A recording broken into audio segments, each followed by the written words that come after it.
કૃષ્ણા સ્વરાજનો મહાજંગ જામ્યો છે કારણ કે 7 વાગ્યાથી મતદાન પ્રક્રિયાનો પ્રારંભ થઈ ચૂક્યો છે। સ્થાનિક સ્વરાજની ચૂંટણીઓ માટે મતદાન થઈ રહ્યું છે ત્યારે અપડેટ મળી રહ્યા છે। ગુજરાતના રાજકારણનો આજે સુપર સન્ડે છે। આજે વિધાનસભા ચૂંટણીની સેમીફાઇનલ એટલે કે સ્થાનિક સ્વરાજની ચૂંટણીઓ માટે મતદાન થઈ રહ્યું છે। મતદાન પ્રક્રિયા વહેલી સવારથી જ શરૂ થઈ ચૂકી છે। સવારે 7 વાગ્યાથી મતદાન થઈ રહ્યું છે અને મતદાન મથકે વહેલી સવારથી જ જે મતદાતાઓ છે ઉમટી રહ્યા છે। સાંજે 6 વાગ્યા સુધી મતદાન પ્રક્રિયા ચાલવાની છે। સાંજે 6 વાગ્યા સુધી જે મતદારો છે પોતાનો મત આપી શકશે। કેટલાક સ્થળોએ ઈવીએમ ખોટકાયાની પણ ફરિયાદ સામે આવી છે।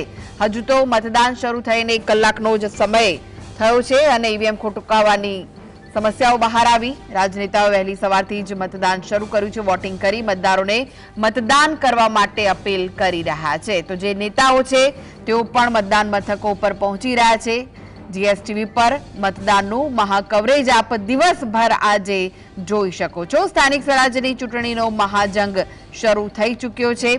15 મહાનગરપાલિકા, 34 જિલ્લા પંચાયત, 260 તાલુકા પંચાયત અને 84 નગરપાલિકાની ચૂંટણીઓ માટે મતદાન પ્રક્રિયાનો પ્રારંભ થયો છે। મતદાનને લઈને 1 કલાક પૂર્ણ થયો છે। વહેલી સવારથી જ જે મતદારો છે તે મતદાન મથક પર પહોંચી રહ્યા છે, પોતાના મતાધિકારનો ઉપયોગ કરી રહ્યા છે કારણ કે રાજ્યમાં ગરમીનું પણ એલર્ટ આપવામાં આવ્યું છે અને તેને લઈને ઠંડકમાં જ મતદાતાઓ મત આપે તેવું ઈચ્છીને તેઓ મતદાન મથક પર પહોંચી રહ્યા છે। સાંજે 6 વાગ્યા સુધી આ મતદાન થવાનું છે અને પછી 28 તારીખે તેનું રિઝલ્ટ આવશે। તો જે રાજનેતાઓ છે તેઓ પણ વહેલી સવારથી જ પોતાના મતાધિકારનો ઉપયોગ કરવા માટે મતદાન મથકો પર પહોંચી રહ્યા છે અને વોટિંગ કરી મતદારોને મતદાન કરવા માટે અપીલ કરી રહ્યા છે। તો સત્તાધારી પક્ષ ભાજપ માટે પોતાનો ગઢ સાચવવાનો પડકાર છે। વિપક્ષ કોંગ્રેસ અને આમ આદમી પાર્ટી માટે અસ્તિત્વ ટકાવી રાખવાની લડાઈ છે। ત્યારે સ્થાનિક સ્વરાજ્યની ચૂંટણીઓ માટે આજે મતદાન પ્રક્રિયાનો આરંભ થઈ ચૂક્યો છે। 15 મહાનગરપાલિકાઓમાં મતદાન થઈ રહ્યું છે। 84 નગરપાલિકાઓ માટે પણ આ મતદાન પ્રક્રિયા ચાલી રહી છે। હાલમાં 34 જિલ્લા પંચાયતો, 260 તાલુકા પંચાયત માટે આ ચૂંટણી પ્રક્રિયાનો પ્રારંભ થયો છે।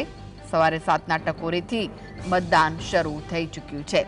તો સવારથી મતદારોમાં પણ ભારે ઉત્સાહ જોવા મળી રહ્યો છે। મતદારો માટે ખાસ વ્યવસ્થા કરવામાં આવી છે કારણ કે ગરમીનું એલર્ટ આપવામાં આવ્યું છે।